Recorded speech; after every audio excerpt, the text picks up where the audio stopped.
We are back once again. Good afternoon, Craig. Good afternoon, man. What's up? Yeah. Yeah, we got some more music to talk about. Shocker. I guess it's no surprise at this point to anyone listening. We are going to talk about music and we're going to cover a lot of territory like we always do. Got a great shout out from a guy. Is it Shamrockin' Records? Shamrockin' Records. I'm glad you brought him up. Yeah, his name is Brian. Really cool guy. Brian. Yep. Yeah, thanks for checking in with us, Brian. He's got a YouTube channel and it's Shamrockin'.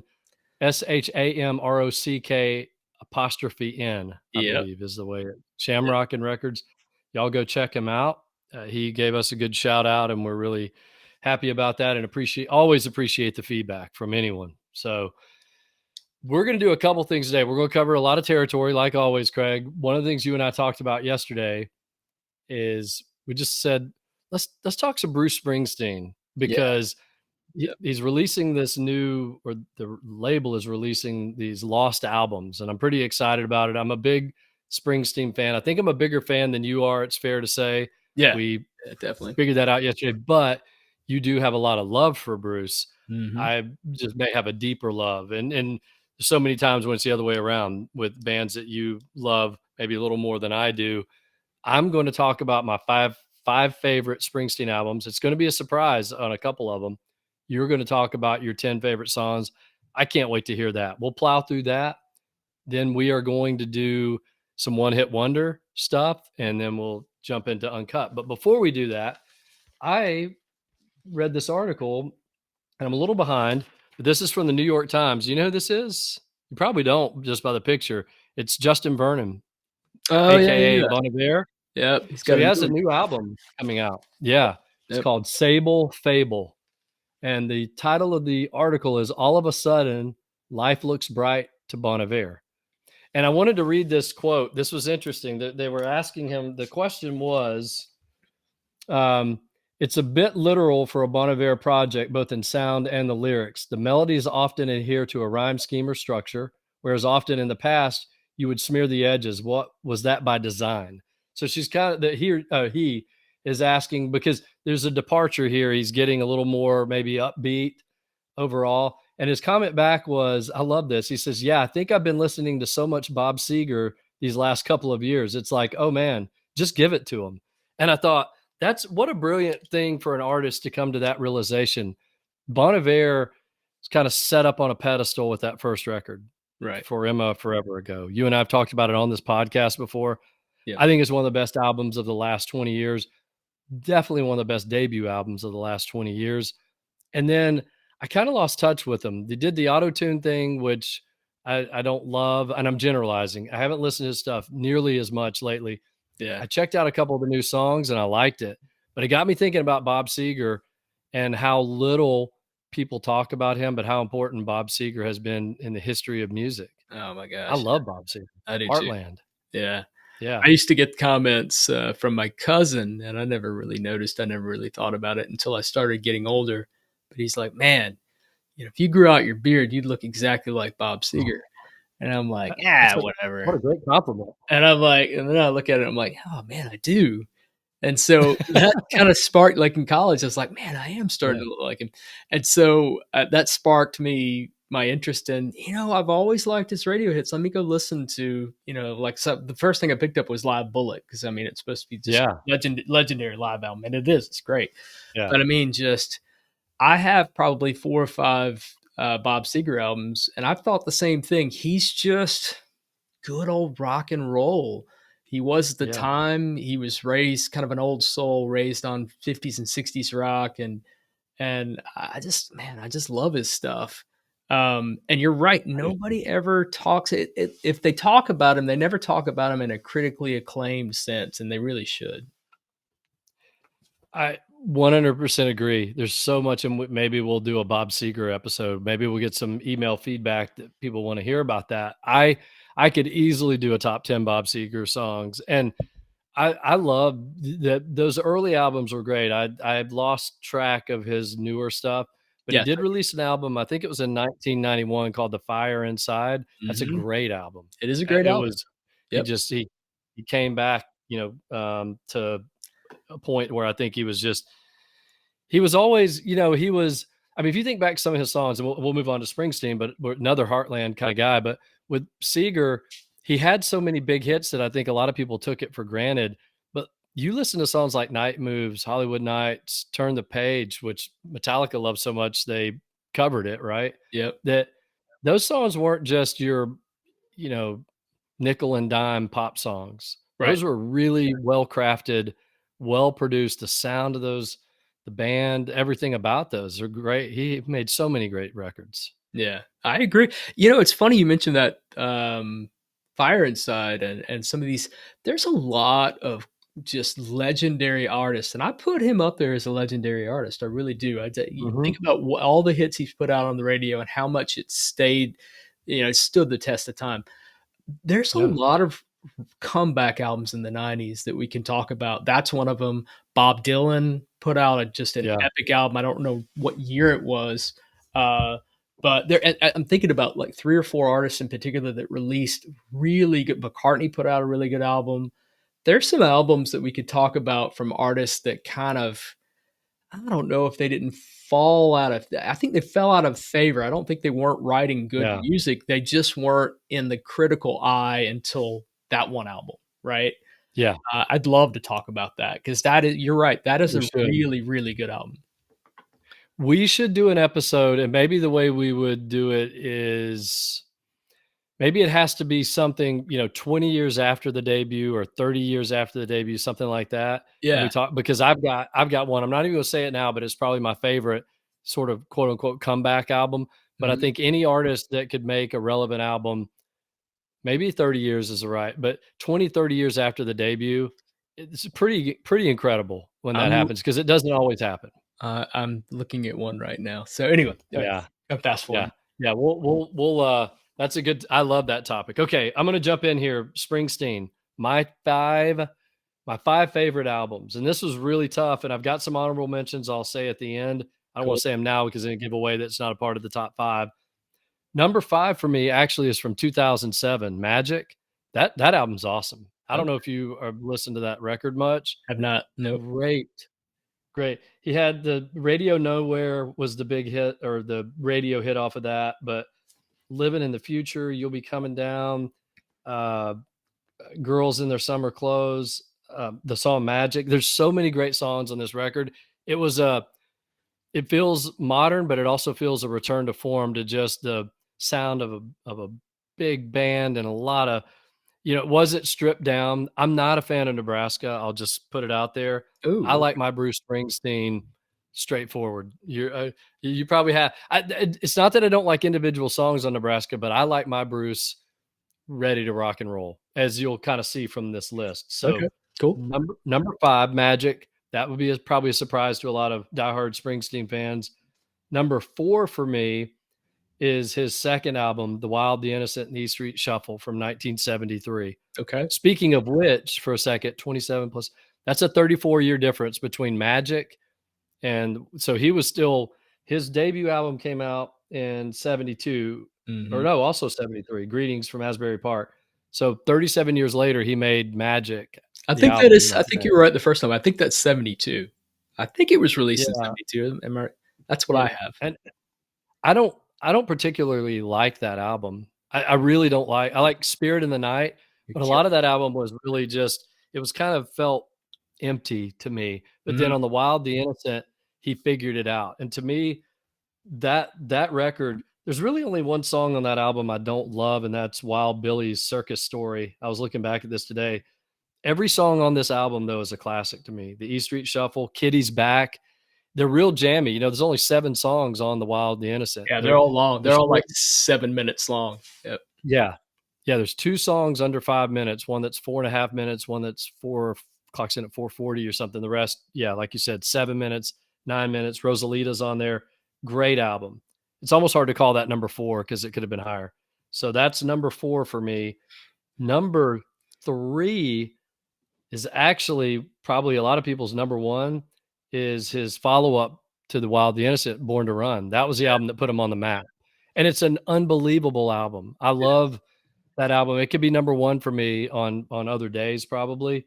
It's such a, I mean, 10th Avenue, Freeze Out, Thunder Road. the title track, Born to Run, is one of my favorite rock and roll songs probably ever. But it's just, I love that album. I love Jungle Land. He paints pictures with words like few people can do it like Bruce Springsteen can. So that's number 3. Number 2 for me, which is probably also another surprise, is from 2002, is The Rising. Amazing album. I saw him on that tour. That album came out after 9/11. I felt like it was an album that America needed. I know it sounds maybe a little dramatic, but I remember when that album came out, because it wasn't long. It was early. I want to say it was early 2002. So it was just a few months after 9/11. And I just felt that it was an album that needed to be made. Not that it was, I think he addresses some things around 9/11 on that record, but it was just a great American rock album. And it was Right. just the right time to finally do. We didn't need it immediately after, but I think we needed that album from someone like Bruce Springsteen, someone that was from that area. There's something about that album that's always, I've made that connection with post 9/11 that was so important to me. I love just about every song on that record. Um, for me, number 1, yes, very predictable. It's Born in the USA. It was popular. You couldn't escape it. I don't even love the song Born in the USA because it's been played so much, Yeah, I but don't it's the other songs on that record that I love. The yeah, ones, it's great. actually some of the ones like we've talked about before, I'm on Fire, but some of the ones that weren't big hits, No Surrender, Bobby Jean, Working on the Highway. I mean, there's so many great songs on this record. He almost could do no wrong on this record. The whole thing is just covered with great material, and it's always been a go-to album for me. There are times when I just go, you know what? I feel like hearing some Born in the USA. Love that album, love that era. So that's my 5. Now, honorable mention, I'll just say really quickly, Tunnel of Love. I really love that album, and it's totally different type of record that he made after being so popular, so famous with Born in the USA. It's more of a love song type album, but I love it. The River's a great record, and Darkness on the Edge of Town. Those 3 could have been in the top 5, but Yeah. I go with Magic, The Wild, The Innocent, Born to Run, Rising, and Born in the USA. That's my top 5. Very interesting, very interesting. Yeah. Alright, well, you kinda broke my heart on a couple of those comments, but that's alright. Well, you'll see here in a second. So, Yeah. full transparency, I stopped with Born in the USA and never really dove in until another album was released because I was a big Nebraska fan. I was because just like with Led Zeppelin and hearing some of their folksier side, when all you were hearing really on the radio was the rocking side of them.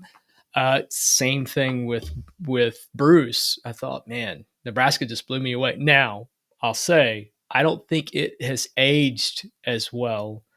It doesn't have that same impact when I listen to it, but there are a handful of songs that are just incredible. But all right, so my top 10 songs. So just knowing that my perspective really stops at what 1984. Town of Love has been one of those albums I've been told to check out. There's a couple songs obviously that I know off of it, but okay, so we'll start at 10. And this was really a big debate for me because there was another song on Born to Run called Meeting Across the River. God, I love this song. Um, but I'm actually going to go with Youngstown from Ghost of Tom Joad in 1995. I'll go ahead and say I love Ghost of Tom Joad. I know some people are it's a polarizing album. People either love it or hate it. I felt like it was like the next coming of Nebraska. In fact, some of the songs on there are better. He's a better songwriter at that point. Um, so I just love that song. Youngstown is great. Um, Follow that up with number 9, State Trooper from Nebraska. I just think it's one of the most unique songs. It's just you put yourself kind of in the passenger seat while he's getting pulled over. It's so cool. It's from Nebraska, 1982. Number 8 for me is Something in the Night from Darkness on the Edge of Town. I love Darkness on the Edge of Town. That might be my favorite Bruce album. Interestingly enough, there's only a couple of songs on there that make the top 10, but I think start to finish, that album might be my favorite, the most consistent for me. Number 7th, I'm gonna go with a cliched track, but I'm sorry, 10th Avenue Freeze Out absolutely kicks ass. I never Kicks. I mean, look, I Born and believe it or not, that's the only song off Born to Run. Believe it, Born to Run is not on my list. That album, Wow. that song is a great song, don't get me wrong. It's not overplayed like Born in the USA was, but it's pretty close. And it's one of those Yeah. things where if you catch me in the right mood, oh, it'll hit. But sometimes I'll hit skip. So, and I get that's not a popular.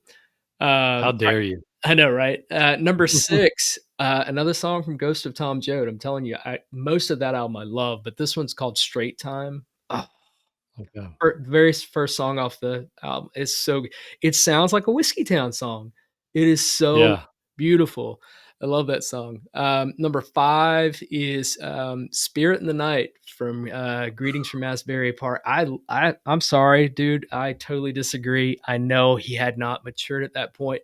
I love how fun that album is. That's a fun album.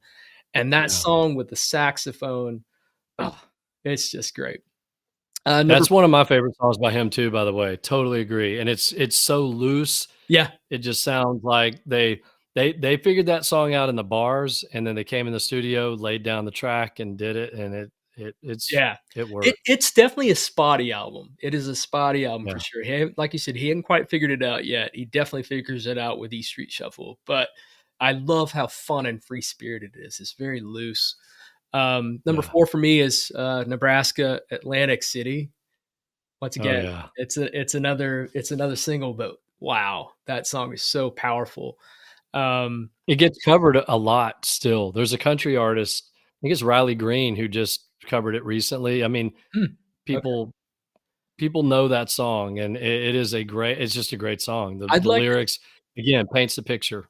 and that's a song too that I can see multiple different styles covering it and doing it well because there's so Yeah, much room to work with it. Yeah, I love it. yeah. Uh, It's very cinematic. it That's what I is. love about Springsteen. That's the word I was looking for, cinematic. Well, it's funny too, and I'll get back to my listener in a second. But I just remember a comedian he goes, I know people love Bruce, but he said he pretty much just tells you what he's going to do in a day in a song. He goes, well, I woke up this morning and I put on my shoes, and I'm like, yeah, but it works. I mean, It he worked. tells the narrative. He puts you kind of in the scene of his day, and then all of a sudden, it's like, wait, whoa, where am I? Because Yeah. you were Wait, right somebody got shot? yeah, right. Uh, all right. So number 3 for me, "Greetings from Asbury Park" again. Growing Up is such a fun song. That's probably the Yeah, most fun I I think he's had in writing a song, and it's just you can tell he's debating. He's not debating. He's thinking about, damn, growing up. It's a good thing and it's a bad thing, right? I love my yeah, youth and all, but there's something about getting more mature and just I love it. Number 2, now 1 and 2 are tough. One's a cliche track, and the other one is not. And this could have easily been my number 1, but off of Darkness on the Edge of Town, Adam Raised a Cain is yeah, bad ass. I mean, that's yeah, him just getting dark and dirty, and it's not angry, but it's just him really, really aggressive. That's a bar song right there. That's just yeah.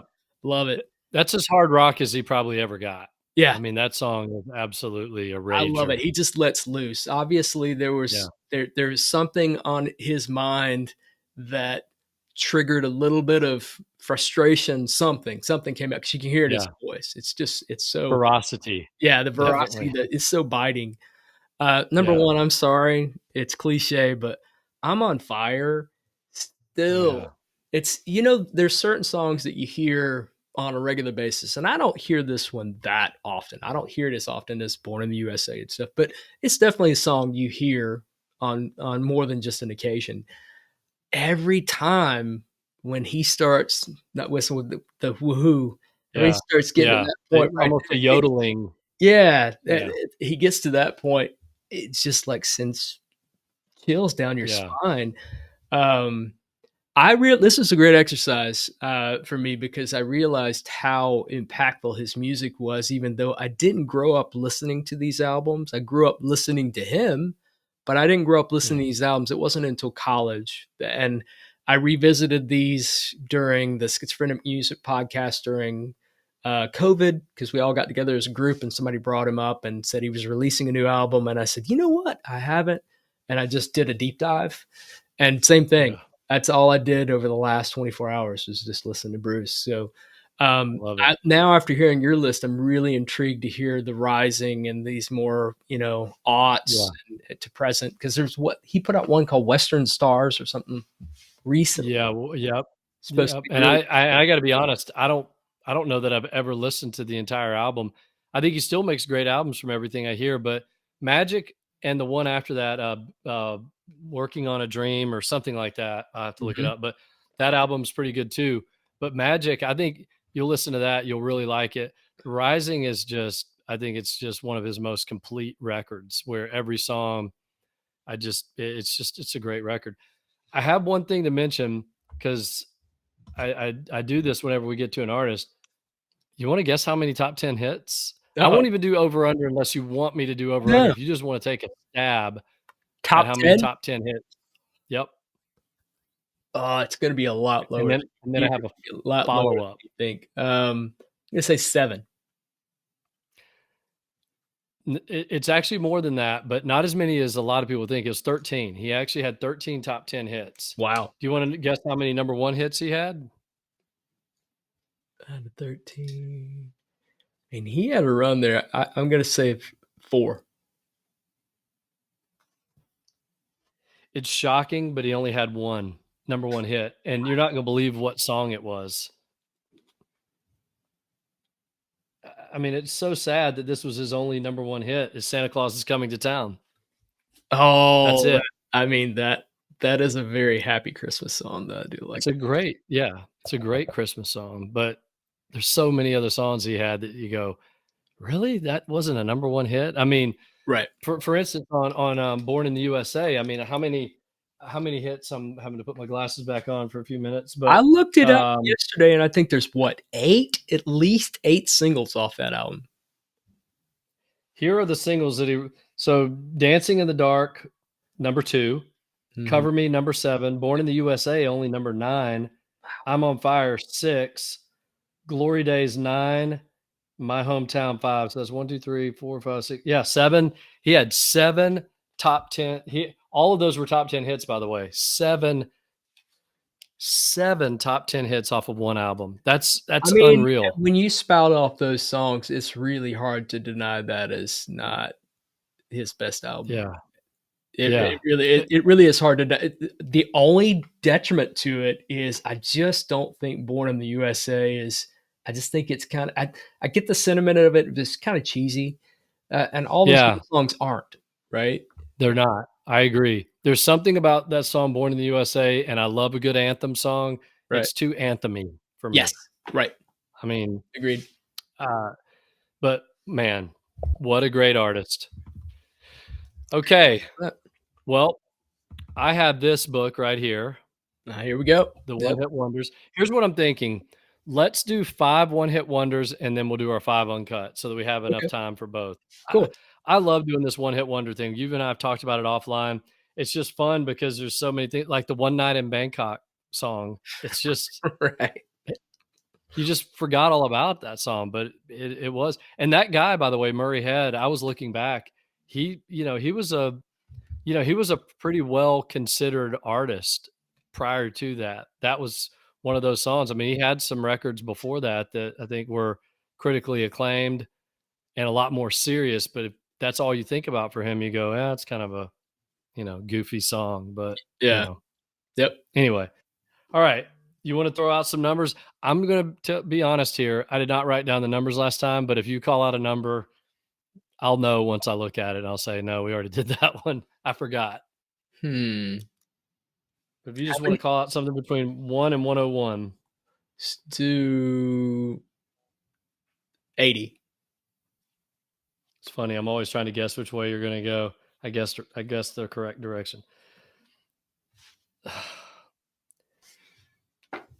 The song is called Everyone's Gone to the Moon by Jonathan King, 1965. What? Nope. What's funny about this, and I was going to save this for a future episode. I was just looking. Jonathan King was a popular UK artist at the time, and Mhm. he was instrumental in getting Genesis their beginning.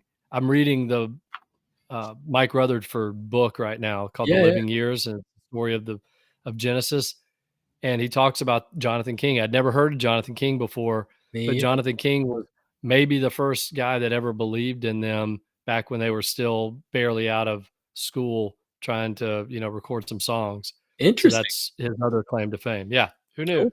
All Okay. right, Jonathan King. All right, let's get into the 60s. What about 62? Oh yeah, this was a good one. And this is a great example. I Know by Dion Ferris, Oh, 1995. Didn't you yep. mention her I did, yeah. recently? Yeah. Yep. That's a great song. Great song. Great song. Keep it That's one. number 4. I need to look up and find out what happened to Dion Ferris. That was a really good album too, by the way. Well, Really good. yeah, and she had such a great voice. I mean, Yep. where did that voice go? I know. I don't know. Yeah. Who knows? All Maybe right. she went on to produce something. I'm gonna look it up. Yeah. Yeah. What about 52? All right. 52. Oh man. This one we know better for the cover of it, but it was 5-man electrical band, Signs, Oh, yep. 1971. Of course, most people know the excuse me, the Tesla version, which Yep. was a huge hit when we were in college, Oh, that massive. time period. Couldn't go I anywhere without hearing that song. I love Tesla. I hate that cover. I do. I Yeah, really do. I don't think they do a bad job with it. I like the original better though. I do. yeah, Once I realized it was a cover, I listened to it and I go, "Oh, this is cool." I like I said, I don't think they did a horrible job with it. I was like, "Man, really? I love Tesla. This is the song everybody clings on to." yeah. So, yeah, Right, that's the one. That and Love Song were the 2 that everyone kinda knew by then. right. The cover that they did off of that album that Tesla did off that album that was, I thought, really good was Lodi, their Oh, cover of the Creedence Clearwater yeah, song. I thought they did an excellent job with that. I agree. All right, All we're gonna right, move down into the 40s. What about 44? 44. Back with the readers on. Let's see what we got here. 44 is 1963, Sukiyaki by Kayu Sakamoto. I think I'm probably butchering it, but So, I have no idea. wonder if they Never have heard. any relation to Ryuichi Sakamoto, maybe? Right. Uh, Maybe. I don't Yeah.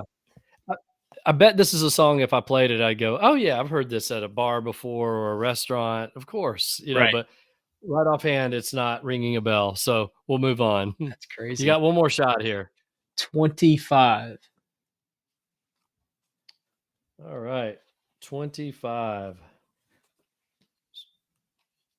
Struggling here with finding 25. Needle in the haystack. All right. 25. Oh, one of my this is one of my favorite one-hit wonders, and I can truly say I don't know any other songs by them. I love the name of the band because it's a reference, I think, to a song by the band. It's King Harvest, "Dancing in the Moonlight," 1973. Is it? Love that song. Yeah. Oh, we just heard that on, one of the satellite radio channels, and I was like, "Man, I forgot how much I love this." It's just fun. It's such a fun song. I put it in the same category with Brandy. That Yep. I don't know why, but those 2 songs I always think about in the same vein as if it was the same artist, but it's not. But yeah, I love that song. Yeah, the band had a song called "King Harvest Has Surely Come." Yep. I'm sure that's some old saying about King Harvest, so maybe it didn't come from the band, but Hmm. it was a couple years after the band released their album, so I wouldn't be surprised if there was an influence there. Okay. So we went through 5 of those. You wanna plow through our uncut Let's list? We'll yeah, just let's do some let's do it. Uncut. Alright, we're gonna go with 248. That's the Okay. Oh, highest you're number I right. have still available, so this is bound to be adventurous. Yeah. Yeah. You're right on the edge, man. Okay. The album is you may know this. I don't know this band, but they're referenced as a power pop band. The band is called Silver Sun, self-titled album Silver Sun, 1997. Oh, I do not know Yeah. it, but I'm gonna Uh, look it up. Craig is writing this down. I'll read you the quick description. Being a power pop band was not the smartest thing to be in the late 90s, For which sure. makes Silver Sun's dedication to their cause admirable. Rife with great pop melodies, Silver Sun's brash meta-ness reminds surprisingly of the Pooh Sticks. Okay. So Alright. there you go. I like That's a that. new one to check out, man. I'm Yeah. excited. I've never liked the Pooh Sticks name, but they're a great band. I like Yeah, that reference. terrible name. Awful. But let's check Horrible. them out this week. We'll report back to everyone on Silver Suns. Alright. What about 140? All right. 140. We have. Oh yeah. I listened to this band. I think it was their first album, and then I never listened to anything else, and they were kind of weird, but in a interesting way. Gorky's Zygotic Minchi. Oh, yeah. They're I believe they were from Wales, Welsh band, Okay. and the album was called Barafundle, 1997. I think the only reason I have explored their music, and it obviously didn't register with me because I can't remember anything about it, but I'm a big fan of Super Furry Animals, obviously. I've mentioned them a couple of Yeah. times. They're from Wales, and they were Yep. referenced as either a reference point or the next big band from Wales, basically. So I Yeah. don't know if they were necessarily an influence, but yeah, I can't tell you anything about it other than I've listened to it and I don't remember anything about it. So, Yeah. Yeah, it's been many, many years. I thought it was fun in a quirky is prog, psych it kind of sounds like music. something that would influence Super Furry Animals for sure. Yeah, exactly. All All right. right. What about 122? Okay. This is a band that I hear about all the time. I read about, and I swear I don't think I've ever listened to anything. The band is called Low. I Could Live in Hope from Yeah, 1994. I love Low. Um, Okay. you have to be in the mood for it. It is super, super, super slowcore. Now they've since disbanded because Mimi, the one of the co-founders, she passed away unfortunately, not Oh, long ago, and so now it's Alan Sparshawk, I think is how you pronounce his name. He's done some solo stuff, but it's pretty much been the two of them. I mean, they have an album called The Curtain Hits the Cast, and there's a song called Anon, and it is just hypnotically slow. It's just okay. it's an exercise. It's equally an exercise to play that slow as it is to play speed metal. It really Yeah. is. Like it Yeah. takes precision, it takes patience, it takes, and you really get to hear the space in between the notes, which is important with them. And that's definitely one of their better albums. I mean, they've got 4 or 5 albums to me that are all like just classics. The description says they give a master class in minimalism on Yeah, this album. yeah, That basically sounds like that sums it up. yeah. All right, you got 2 more shots. All right, we're gonna go in for 97. Oh, yeah. The Cure, Wish. Oh, Great album. oh. I mean, We love The Cure so much, look, so we've all agreed that Disintegration is kind of an unsurpassed album. It is. yes. It's a top. I don't know what range it would be for me. It would definitely be a top 50 album for me. I bet it would be a Same. lot lower for you. Yeah, it's in my top 50. Fantastic album. Wish is a very close second for me. I love that album. I love the ups and downs with it because it does get. Yeah. Well, they even said they have the song "Let's Get Happy." They do Yeah. get happy at moments of it, but there are some guitar solos and just some dark, edgy. There's they start playing some notes there that are almost like borderline metal in a weird way, Yeah. but they play it in a Cure way. It works. I Yeah. I It love Wish. I really do. I probably listen to that more than because Disintegration is one you have to sit down with and just yeah. envelop It's yourself with it. very dark. Wish is Yeah. something you can throw in the car and just zone out. Yeah. Love it. Yeah, Love it. I love the album before Disintegration. I love Kiss Me, Kiss Me, Kiss Me, I do too. but Disintegration, it was here, then boom, Yep. and a little bit down. You're probably a bigger fan of Wish than I am, it sounds like. I mean, for me, nothing comes close to Disintegration, but I agree with you. It's a great album. All right, last one. All right, we're gonna go low. 24. Man, she keeps popping up, and I keep saying, "Nah, can't add much to this." It's PJ Harvey, "Rid of Me." Yep, that's so Dry was the last one. Rid of Me is the album where I came in. And this is where Yeah, I'm gonna start by saying I have some corrections because I was telling you yesterday, I have some amendments. yeah. I had said the only album from PJ Harvey that I truly love and have always loved, I said, was To Bring You My Love. I do like that album a lot. That's got Down by the Water. That's the big hit that was on the radio for a while there. That was her one and only big hit single. It's Stories from the City, Stories from the Sea, the follow up album.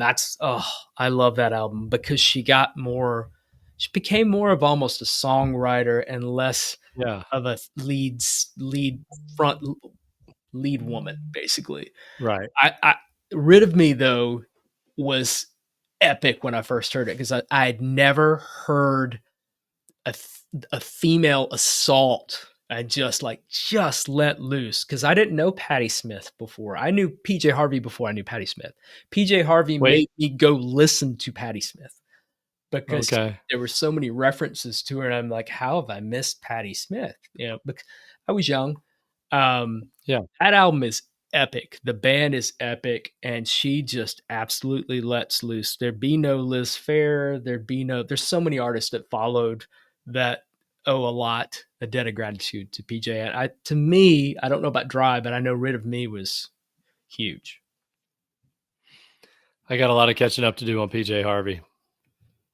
Uh, Not gonna lie. yeah, that's all right. Yeah, yeah, that's okay. All right. Well, another good podcast, man. Yeah, I said before, I've got some amendments. I've got to make some corrections here, Shawn. Okay, let's hear it. This goes to prove that we run off the cuff here. So sometimes, Yep. and I'll go back and listen to these things and I just cringe. So that was one of them. It's Stories from the City, Stories from the Sea.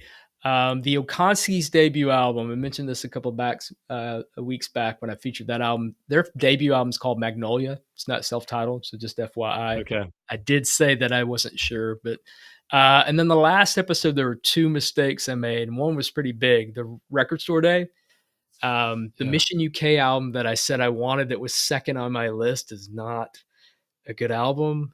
It's not the album I thought it was. Hmm. It's called Neverland. I was thinking it's God's Own Medicine, so all apologies there. And then Elvis Costello, also another King of America Live. I'm very interested in Yeah. that. The name of his band that he played with at the time was called the Confederates, not the Federalists. Okay. I spoke out of turn there. So, feel free to crack the whip, Shawn. Yeah. Or better yet, feel free to flood our email inbox when Craig makes mistakes. Luckily, I I don't caught have these it. and nobody else caught them before Yeah, me. So that's somebody right. had to be thinking like, God, maybe that's why they haven't emailed. They're like, dude, this guy's clueless.